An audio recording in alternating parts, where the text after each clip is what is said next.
Hello there, TNA fam. How's it going? We are back at the Impact Zone podcast again to talk more TNA wrestling shenanigans. And I want to talk about this idea of setting people up with just sort of nostalgia opponents. Because I think if you just set somebody up with nostalgia opponents, then you can't really set them up for new, like, dream matches and future nostalgia partners. So obviously, like, you could say, like, let's pick AJ Styles or whatever and John Cena. If they had never wrestled together, there would never be that nostalgia for having had seen them wrestle before, but there would have still been that desire to see them wrestle against each other because that is a dream match.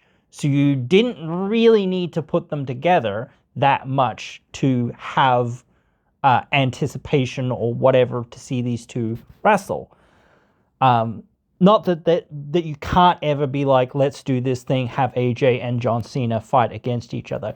This is what I mean. Like, look at the John Cena retirement tour. Look at the upcoming AJ Styles, retirement tour. Obviously, you kind of want to set those guys up with some nostalgia opponents because, hey, these are all the people that they've been against. These are all the rivalries that they had when they were, big time, doing all their stuff, and they were one of the most major people in the business.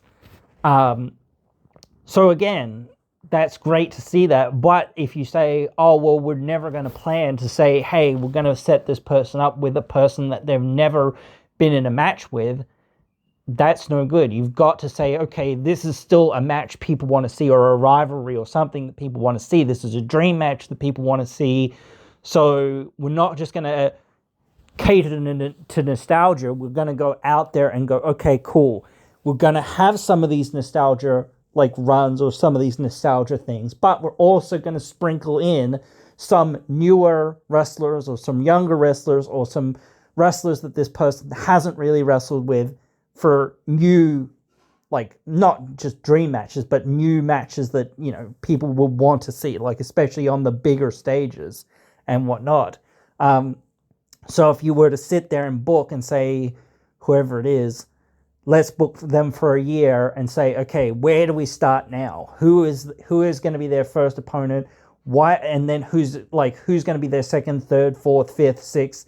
How many opponents can we have? Probably 12, because we've got 12 major pay-per-views in a year, or 12 pay-per-views in a year. Like, you've got 4 major ones or whatever it is in the year. So we've got really 12 opponents. We've got to build to 12 opponents for this person, let's say John Cena or whatever it is, or AJ Styles or whoever it is, doesn't matter.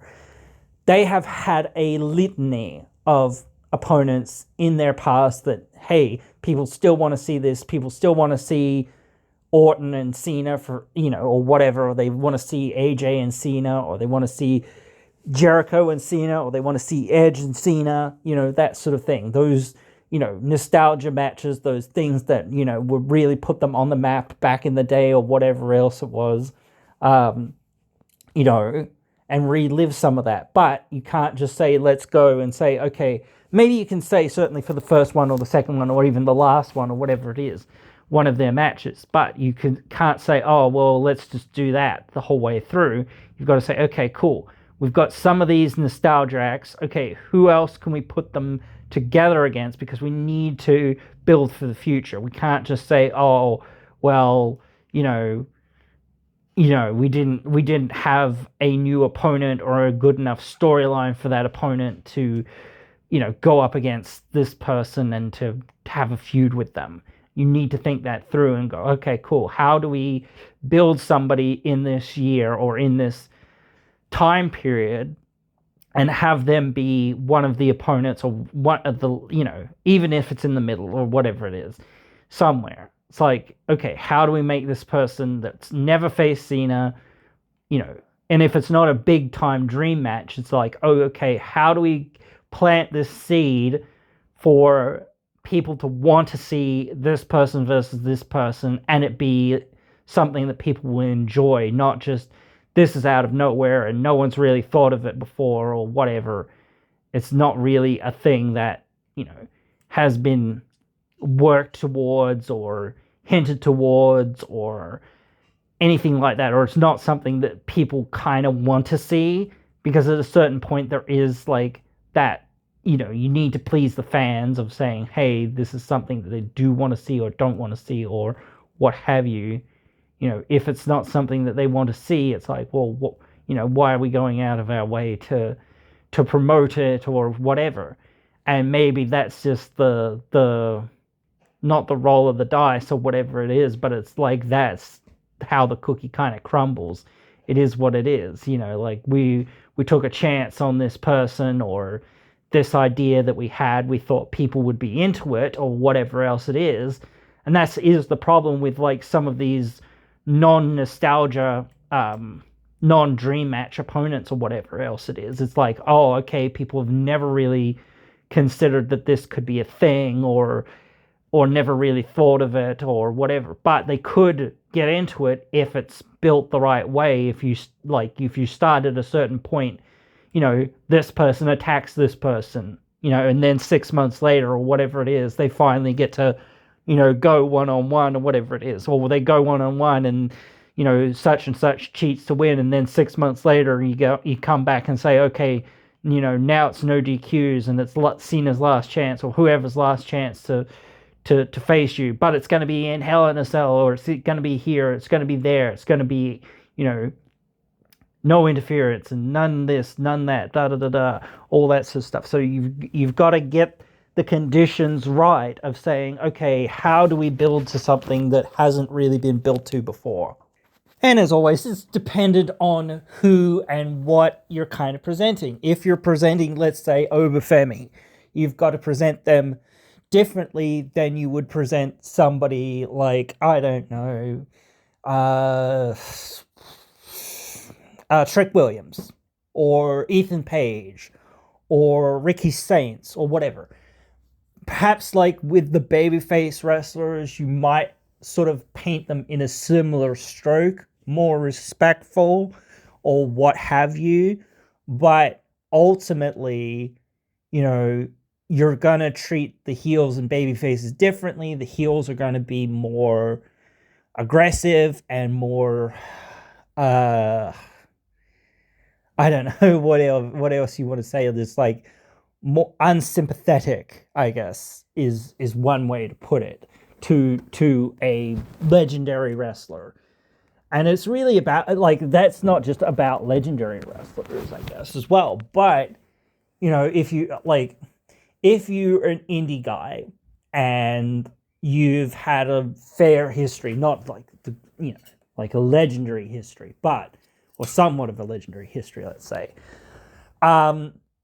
wrestling somebody, let's take like Kenny Omega and let's take Will Ospreay, like those guys, or Okada, somebody like that. Though Okada, I think you could count as being somewhat legendary, but whatever. You can still think that we're going to go back to some of this stuff with Okada or with Kenny Omega or whatever it is with some of these things. It's not just saying that we're going to do this nostalgia thing. Look at Ospreay versus Eddie Edwards.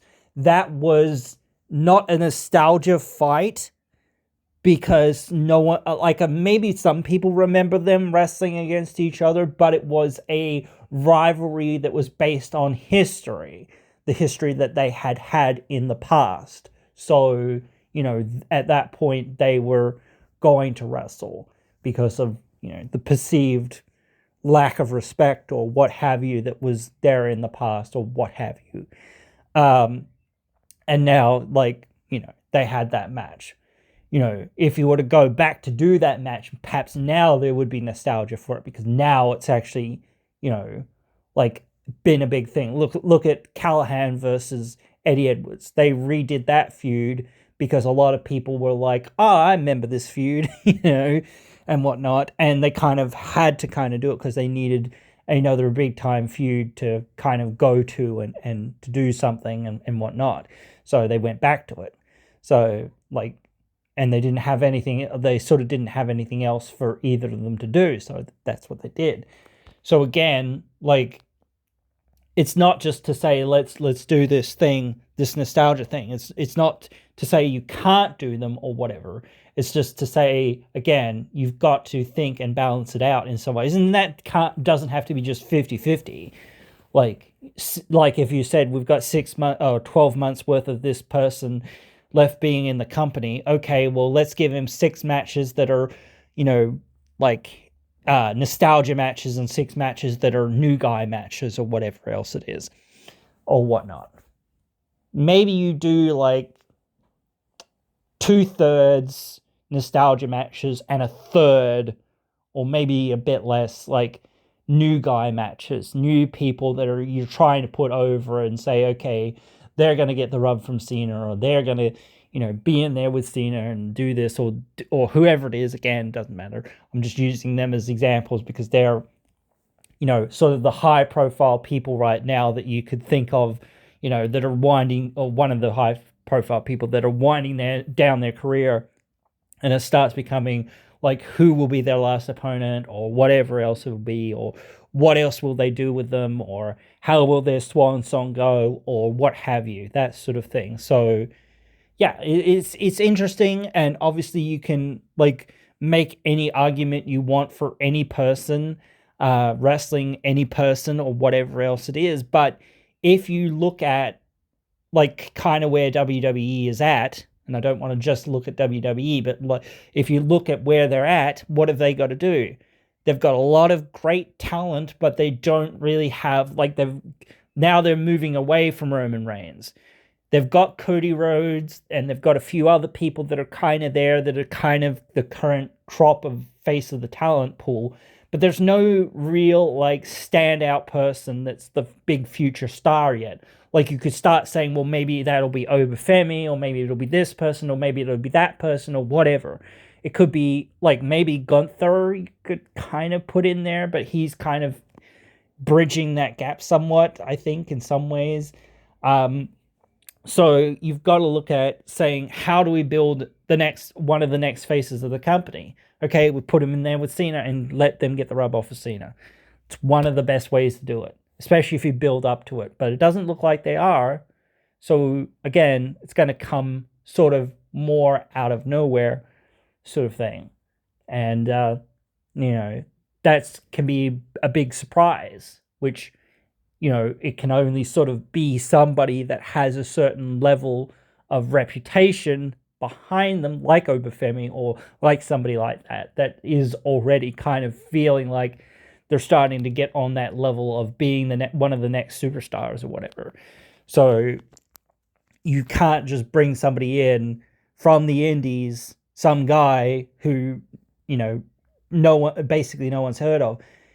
Even if you say, well, no one's really heard of Obafemi or whatever, at least some people kind of have. They've kind of seen him around or whatever, and maybe have heard of him, So it's not like no one's ever heard of him. But it's just like, yeah, a lot of people perhaps don't 100% know him. But like, if you give him a breakout moment and a few people kind of know about him and show off what he's all about, it's not like, it is your presentation and whatnot that comes, along with, like, because if you brought like a guy like James Ellsworth out there to have a match with Cena, it'd be like, what the heck is this? Like, unless it's like a comedy spot or something or whatever it is. But like, if you would do that, it's like, well, what's that? Like, it's not something that people would really like go, oh wow, what a thing, whatever. That guy's now made for life. That guy who basically no one's ever heard of, or whatever. But if you bring it to somebody that's like Obafemi, who has an aura about them, and it seems like they're pretty like put together, or whatever else it is, as far as a character and as far as, all those things go, it's like, oh, okay, yeah, this guy could be a big deal in the future, and let's see how he goes, So, that's the sort of thing that you're thinking about when you're trying to book non-nostalgia things. You're trying to go, okay, it's got to be somebody if somebody's going to face somebody, it's got to be somebody that the fans somewhat know, but is still somewhat not a diamond in the rough, but sort of like somebody that hasn't really broken through to the top levels yet and still fairly young and still can go for another few years, because that's what the company needs. The company needs somebody that can, carry the company, and it can't just be Cody Rhodes. It can't just be this person or that person that's already kind of at the top of the mountain. It's great to see Cody and Cena or whatever, but like, again, Cody's probably not going to be around for very much longer. Really, maybe he's got 5 years, 6 years or something, who knows? Maybe he's even got 10 years, who knows? But he's got to be also thinking, okay, I'm not just going to be the main event guy all the time here. I'm going to be one of the top guys maybe, but like, I'm not going to be the one to hold the title the whole friggin' time. And I don't need to, as long as I'm here and I'm in a certain position and I'm treated well and I'm, doing what I need to be doing. And that should be the same for everybody. They shouldn't, like The Undertaker for years, shouldn't need the title, shouldn't need to be the guy most of the time. It needs to be the guy here and there or whatever, sure, or whatever, when the time calls for it, or when, you're going to say, oh, well, we actually have something that we think we want to put this belt on you to put this other person over, or whatever else it is. So those are the moments that you go, okay, this is not just about me. This is about, what it would mean for somebody else to beat me. But I think you guys, as always, kind of get it. But I always have to come through and talk about these things because they do come up, and it is an interesting thought to think, like, you can't just swing the ball, so to speak. Like, you can't just like throw that thing out there and go, okay, nostalgia stuff. Like, obviously nostalgia stuff, because people do want to see AJ or whoever. And that's something that I want to see. I want to see AJ back in TNA. But is it going to happen? I don't know. But I hopefully hope that it does. And they'll keep saying, hey, could we please see this, please? And I won't say, just this person or just that person that I want to see them against. But, or even many people that I want to see them against. But it's like, of course we do. Of course we want to see the guy. And what else is there for him to do in WWE? At a certain point, it does become like he would lose just about every match that he's gonna be in, or most of those matches, because, like, well, why would he win, most of those matches? Same with Cena. Like, why has he won most of these matches or whatever else it is, especially like against AJ, who's going to be in the company for another year? Like, wait, what? I don't understand that. But then again, it's not up to me in some ways or whatever.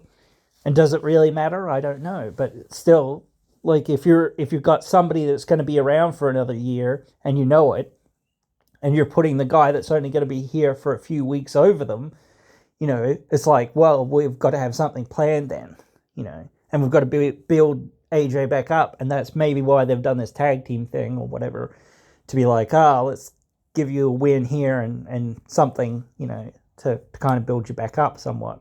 Because otherwise it's like, oh, well, you just had a big loss and now it's like, oh, well, you've already announced this retirement tour type thing, and it's like, oh, okay. Yeah. So, but anyway, guys, hope you have enjoyed this one, and I hope you will join me again in another one.